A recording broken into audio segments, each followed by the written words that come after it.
Queria tratar esse texto com vocês, do Scott Bessent, para olhar esse prisma establishment versus anti-establishment, né? Sistema versus a turma antissistema.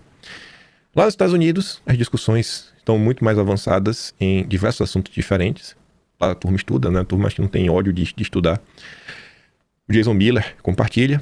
Scott Bessent proferiu um discurso notavelmente importante em 23 de junho no Economic Club of New York. Por décadas, os Estados Unidos foram enganados. Blá, blá. Vamos ver que texto é esse, né? Tá aqui o título.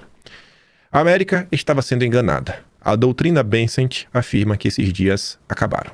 Publicado agora, New York Times. Esse texto é bem interessante. Aí você compara com o Brasil e o tudo, onde a gente tem que ainda lidar com caiados, zemas, direita permitida. Sendo que tem um país para resgatar no mundo que está cada vez mais diferente. O secretário do Tesouro, Scott Bessent, fez um discurso de notável importância no dia 23 de junho no Economic Club de Nova York. No entanto, nem Wall Street, nem a maior parte da classe econômica parecem lhe ter dado a devida atenção, né? A Faria Lima americana não está nem aí. Ao apresentar o que até então pareciam medidas políticas aleatórias, o Sr. Bessent estabeleceu um parâmetro para a forma como os Estados Unidos planejam operar em um sistema econômico global em transformação. Nesse processo, ele ampliou tanto a escala quanto o alcance de uma mudança sistêmica que começou de fato durante o primeiro mandato do presidente Trump, foi mantida durante a administração Biden e está se acelerando atualmente. Há consequências significativas para muitos economistas, investidores e operadores do mercado financeiro, incluindo a necessidade de atualizar o que aprenderam em livros didáticos e nas últimas décadas. Imagina você chegar no Brasil, na discussão da direita permite, e falar, cara, vocês já pensaram em atualizar o que vocês aprenderam? Já pensaram que a economia pode ter avançado desde o tempo que Adam Smith escreveu o seu livro, há uns séculos atrás? O discurso do Sr. Bessent amplificou a mensagem central de uma disciplina sobre geoeconomia que tem um ministrado na Wharton School. Olha só, rapaz, geoeconomia. Aí tem que dar os méritos ao Arthur, porque, bom, esse termo eu particularmente não via ninguém comentando. Aí, alguns anos atrás, eis que Arthur resolve lançar um programa chamado Geoeconomia, para começar a mostrar que a economia tem total relação com a geopolítica e explicando que as coisas são um pouco mais complexas do que esses tratados e essas teorias de alguns séculos atrás. Os líderes de amanhã, sejam eles destinados a cargos de alta direção ou ao serviço público nos Estados Unidos e em outros países, aí dá para colocar o Brasil no meio. Então, quem quer ser político, quem quer liderar, quem quer assumir uma posição-chave no Banco Central, CVM, CAD, estatais, autarquias, ser ministro, essas pessoas devem se adaptar a esse novo mundo. Não pode ficar preso, achando que já sabe de tudo. E que mundo é esse, né? Um mundo no qual as considerações de segurança nacional, política interna e geopolítica não são mais secundárias em relação aos interesses comerciais tradicionais na determinação dos resultados corporativos e econômicos. Esses interesses comerciais estão sendo ativamente marginalizados. Não dá mais para pensar em economia sem entender a política interna. No Brasil, não dá para pensar em economia sem pensar na segurança jurídica. É uma questão de política interna. Não dá para pensar em economia no Brasil sem levar em conta o crime organizado. Lá nos Estados Unidos, tem outros desafios. Não dá para pensar em economia mais no Brasil sem levar em conta a precarização do trabalho, a falta de mão de obra qualificada. Não dá para pensar em economia sem segurança nacional. Olha o exemplo da inteligência artificial. Não só já está provado que a inteligência artificial monitora o que você escreve ativamente, que foi o caso lá do menino que fez um atentado. E se sabe que ele estava questionando o ChatGPT porque o ChatGPT estava monitorando ele. Então, se monitora para esse tipo de coisa, pode monitorar gente que trabalha com qualquer área que usa inteligência artificial para desenvolver os seus projetos. Então, se você pensa em desenvolver algo que precisa de segredo de Estado, você não pode usar uma inteligência artificial de outro país pública, eles vão te monitorar. Fora a questão dos modelos mais elevados, como o Cloud 5, o Fable 5, que semanas atrás, o governo americano proibiu o uso por estrangeiros. Aí depois voltaram agora, né? Depois de algumas modificações. Então, vai ficar na mão de quem? Então, tudo isso entra na hora de pensar a economia, de tomar decisões econômicas. Não é agora a decisão mais eficiente, ela não leva em conta apenas o dinheiro e o gasto financeiro. Ela leva em conta várias coisas. Porque, às vezes, hoje você economiza um pouquinho ou ganha um pouquinho a mais, mas o custo no médio e no longo prazo é catastrófico para a própria nação. E não dá para esquecer desses aspectos na hora de pensar um país. Esse é um novo mundo.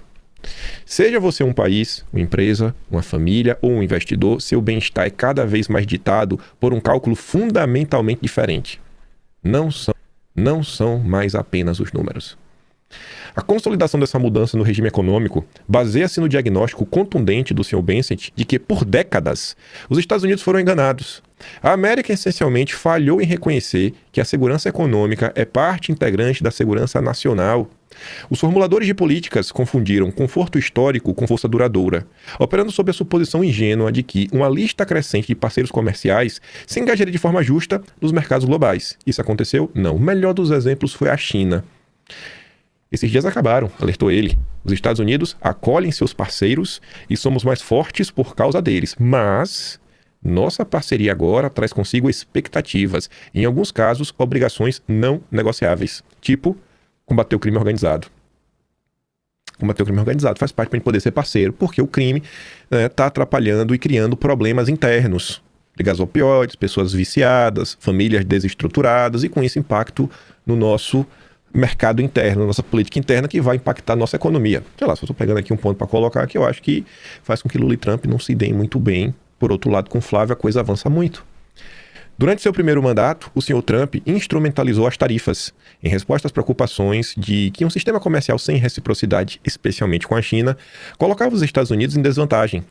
Em seu segundo mandato, sua lista de alvos se expandiu enormemente. Essa guinada em direção à diplomacia econômica foi amplificada à medida que a pandemia expôs as vulnerabilidades das interdependências nas cadeias de suprimentos e fragilidade das redes de distribuição de bens essenciais. Vamos trazer isso para o Brasil. Bolsonaro. Muita gente diz que o Caiado, né? Bolsonaro perdeu pela forma como ele cuidou das pessoas durante a pandemia, pipipi, toda aquela ladainha. Toda aquela ladainha. Vamos pensar no seguinte. Imagine se o Brasil fosse um país de ponta em termos de ciência e tecnologia. Imagine se o Brasil não precisasse importar. Pfizer, Moderna, AstraZeneca, quer que seja, tivesse uma produção local. Imagina a quantidade de problemas que nem existiriam, porque essa discussão de comprar nem ia acontecer. E o Brasil teria, né, prioridade, porque é fabricação interna. Eu estou falando isso porque, se pega esse cenário do Fica em Casa, o que aconteceu, muita gente diz que não foi aleatório, né? Foi aleatório e tudo mais. E vai que aconteça de novo, né? Como uma coincidência. Acontece de novo uma coincidência. Aí chega um governo de algum país, um governo que não é seu parceiro. Pode ser o próprio governo Bolsonaro com a era Biden, ou Estados Unidos versus China. Aí o seu país, da China, você depende do cara pra comprar alguma coisa. Aí a China ela fala, cara, o Trump não gosta da gente. O Trump tá sendo uma pedra no sapato. E o Trump tá com um problema. Ele não produz máscara.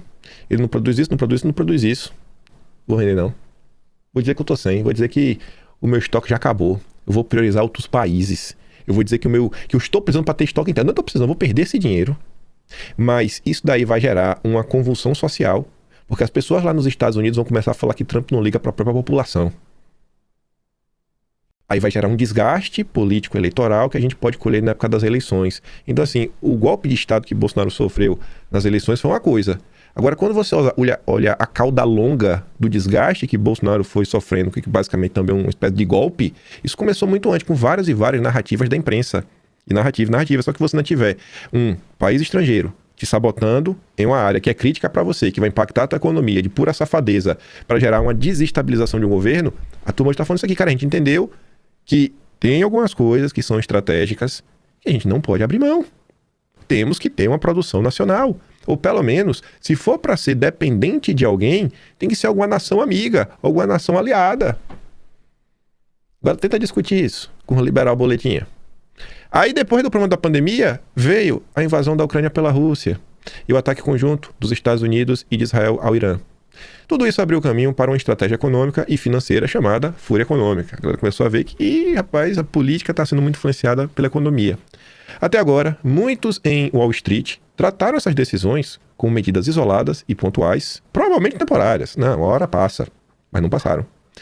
Wall Street chegou ao ponto de adotar um termo para as reversões tarifárias do ano passado, TACO, abreviação de Trump Always Chickens Out, né, que seria Trump sempre acovarda. O discurso do Sr. Bessent deveria forçar uma reconsideração fundamental, especialmente à luz dos 5 princípios básicos que agora sustentam a doutrina de diplomacia econômica do governo Trump. A capacidade econômica nacional é fundamental para a segurança econômica. A abertura ao comércio e ao investimento deve ser estritamente recíproca. Não é só pensando no dinheiro, tem que ter uma certa reciprocidade. Isso a gente discutiu muito na época que eles apresentaram o novo plano de segurança nacional. Os Estados Unidos devem definir proativamente padrões para tecnologias emergentes. Isso aqui envolve o quê? Inteligência artificial e outras coisas que são a nova revolução do mundo e mudam as relações de trabalho e a produtividade das mais diversas indústrias. A hegemonia global do sistema financeiro dos Estados Unidos deve ser ativamente protegida e utilizada como instrumento de estratégia política. Você vê essa própria questão das tarifas, a discussão lá da USTR que Flávio foi, eles não apontaram a questão do PIX. O PIX não vem para desbancar o dólar, mas a gente está tratando do sistema financeiro como um todo. Não é só o uso do dólar, é o uso dos sistemas de pagamento, de mil e uma coisa, né? Então, quem sabe, né, a gente botar aqui uma pressãozinha para cima do governo Lula. Tudo isso deve ter como objetivo melhorar visivelmente o bem-estar das famílias americanas. Olha esse último ponto. Olha qual é o foco central. Melhorar visivelmente o bem-estar das famílias. Quando foi que vocês viram algum projeto político no âmbito da economia que o objetivo foi expressamente melhorar a tua vida? Quando se discutiu a reforma tributária, se discutiu como melhorar a sua vida? Eu não lembro disso. Sem querer ser chato com Lula nem jogar contra, mas o ponto central da reforma tributária que as pessoas falavam era a simplificação, que eles diziam que ia simplificar, e uma espécie de transparência, porque era minha regra e agora todo mundo ia saber. Para mim agora as pessoas iam saber quanto de imposto pagava. Foram os dois pontos. Ninguém prometeu melhorar a sua vida. Ninguém prometeu menos imposto. Esse não era o mote da discussão. Quando tem o combustível do futuro, que aumentou o etanol na gasolina, alguém estava preocupado com a melhoria da tua vida? Quando discute até agora, perto da misoginia, é para melhorar a sua vida? Qual foi o último projeto neste país que se discutia melhorar o bem-estar das famílias? Eu, sinceramente, não lembro. Que esse era o foco, sabe? Não era só o do negativo, não. A gente quer fazer isso aqui pra gente coibir isso, pra gente combater isso, não. O objetivo final aqui é para melhorar. A gente realmente está pensando como melhorar a vida das famílias brasileiras. Olha a diferença das discussões. Estados Unidos e Brasil. O objetivo de um lado, o objetivo do outro. Você tem isso aqui como pilar na tomada de decisões. O resultado mais provável será a instrumentalização mais ampla de tarifas, investimentos e sistemas de pagamento contra rivais econômicos, tipo Lula, tipo Brasil. Isso será acompanhado por uma política industrial mais agressiva, maior uso de restrições à exportação e pressão crescente sobre terceiros, incluindo a ameaça de sanções secundárias. É um fenômeno que será evidente em tempos de paz, não apenas durante guerras. Ele se intensificará nos Estados Unidos nos próximos anos e inevitavelmente se espalhará para outros países à medida que se adaptarem. As consequências serão sentidas profundamente em 4 esferas distintas. Para as famílias, a era dos bens importados ultra baratos continuará a dar lugar a uma era com menos ênfase no custo e mais na resiliência da cadeia de suprimentos. Tradução, esqueça esse negócio de ficar comprando bugiganga da China baratinha. Você vai comprar, possivelmente mais caro, mas você vai estar ajudando uma empresa americana, que vai estar gerando um emprego para você. E no longo prazo, a gente vai estar fortalecendo a nossa economia, os nossos empregos, a nossa mão de obra, e isso lá na frente vai se reverter para as famílias. Agora vai pagar um preço, mas lá na frente isso daí vai mudar. O Made in America, vai voltar o Made in America. Os consumidores, incluindo as famílias de baixa renda já fragilizadas, enfrentarão preços mais altos. Então, se isso é uma tendência nos Estados Unidos, imagine no Brasil. À medida que a priorização da pura eficiência econômica, ou seja, o preço acima de tudo, que durou décadas, for reduzida em favor da proteção de segmentos industriais domésticos vulneráveis, da retomada de processos prioritários como a fabricação de chips, da construção de cadeias de suprimento alternativas e da preservação de empregos. E olha esse final. O capitalismo laissez-faire defendido por economistas como Adam Smith e Milton Friedman enfrentará uma intervenção governamental muito mais rigorosa. Eita, o Constantino agora vai ter que se mudar. Os Estados Unidos agora virou duguinista. Eita, rapaz, eles não leram Adam Smith. Vocês estão entendendo? A direita brasileira quer viver no atraso. Não se discute nada no Brasil. É sempre liberar boletinha, querendo boletar, sem existir amanhã, sempre com esse passo da máxima eficiência. Os caras estão falando assim, cidadão, para, que não é assim que funciona. E pensa comigo, se eles estão preocupados em fortalecer a economia local, a industrialização, voltar com a industrialização, bom, Os Estados Unidos hoje, todo mundo concorda que já tem salários melhores que do Brasil. A galera tá tentando entrar de forma ilegal nos Estados Unidos. Não é o americano que tá pegando um coiote para ir trabalhar lá em Feira de Santana. Se você tem mais indústrias, a tendência é que você vai absorver mais mão de obra, mais mão de obra, mais mão de obra. E aí, se realmente a coisa vem com tudo e os Estados Unidos voltam assim, a reindustrializar com força, hoje nesses países desenvolvidos já é difícil você encontrar gente para trabalhar na construção civil, para trabalhar como faxineiro. Esses que são os empregos que chamam de emprego de imigrantes. Aí imagina se o país se reindustrializar, onde até os imigrantes vão ir trabalhar nas indústrias, que normalmente tem salários melhores. Já pensou? Aí o que é que isso acarreta no final do dia? Que o próprio salário básico, salário mínimo, vai ser mais alto. Então, assim, no primeiro momento você pode até ter mais dificuldades, produtos um pouco mais caros, mas lá na frente, pensando nos Estados Unidos, vai dar certo. O resto do mundo que se lasque, né? Eles não têm que cuidar do resto do mundo, estão cuidando deles. E no Brasil? Aí olha o tipo de discussão que está ocorrendo. Olha a situação do Brasil. Fiscal quebrado, sem produtividade, desindustrializado, focado no primário, sem cadeia logística forte, né? Não tem infraestrutura nacional, moeda fraca, crime organizado, um povo com baixa escolaridade e o Caiado, Zema e a permitido estão jogando contra. E até quem quer jogar a favor vive num universo paralelo, que não quer aprender nada, a mente fechada, que se você propõe qualquer coisa, você é duguinista. Outras nações descobrirão cada vez mais, se já não o fizeram, que o acesso irrestrito aos mercados americanos acabou. Com o tempo, alinhar-se aos padrões americanos de comércio, investimento, tecnologia e regulamentação poderá se tornar um requisito para manter amplo acesso aos consumidores, investimentos e ao sistema do dólar dos Estados Unidos. A postura neutra, inclusive, por parte de potências médias que tentam contornar melhor as tensões na cadeia de suprimentos americana ou até mesmo oferecer uma alternativa, se tornará cada vez mais custosa. Vai ficar caro ser neutro. Tem que tomar um lado. Vai ficar caro. Tem que tomar um lado. Isso se aplica não apenas aos esforços do BRICS para fortalecer os laços nos países em desenvolvimento, mas também às recentes respostas do Canadá à guerra tarifária do seu Trump contra o país. Em um mundo onde a inteligência artificial já impulsiona mudanças, as corporações acelerarão a reformulação de suas operações. A teoria dos jogos no comércio global forçará muitas empresas a substituir estratégias de produção just-in-time por estratégias just-in-case. Cadeias de suprimento de reserva se tornarão mais comuns, assim como a relocalização de fábricas para mais perto de seus principais consumidores. Espera-se também a proliferação de diretores geopolíticos ou diretores geoeconômicos à medida que os conselhos de administração integram questões rigorosas de segurança nacional, política industrial e suas estratégias corporativas. Hoje, no Brasil, as grandes empresas, no seu board, né, eles gostam dessas palavras, né, que é o conselho, eles falam conselho, é board. Eles gostam dos termos em inglês, CFO, CEO. Aí nos conselhos, hoje no Brasil, a preocupação é o quê? É um diretor de economia? Não. No Brasil, a procuração é diretor de ISG. SG. Né? Diretor de diversidade. Aí para você listar a sua empresa na B3, ele tem que ver se você tem uma quantidade X, tem um número hoje, de grupos de minoria no conselho. Este é o Brasil. E aí quando todos os candidatos vão falar de economia, eles não falam desses assuntos, eles não falam do bem-estar das famílias, a pauta central é sempre o ajuste fiscal. O ajuste fiscal. O Flávio vai fazer o ajuste fiscal que o Brasil precisa? Onde está a resposta? Só se fala disso. Por fim, os investidores podem esperar que os preços dos ativos e as correlações entre classes de ativos, ações e títulos, por exemplo, sejam cada vez mais moldados pela política industrial governamental, pelas prioridades militares e pelas barreiras comerciais e de investimento, especialmente em relação a considerações comerciais e econômicas. As alocações de portfólio precisarão ser alteradas, favorecendo setores alinhados à segurança nacional e capacidade interna. No Brasil, o portfólio é direcionado a Selic e CDB do Banco Master. Era assim, né? E ninguém tava nem aí. Ó, aqui os caras estão falando que tem que ter preocupação, né? Pô, segurança nacional, capacidade interna, né? Setores alinhados. No Brasil, a única preocupação é, e aí? Vai bater mais que a Selic? Não importa se é papel podre, porque tem um FGC. Bota ali 250 mil que tá coberto. Olha o nível da maldade, né? Esse é o Brasil.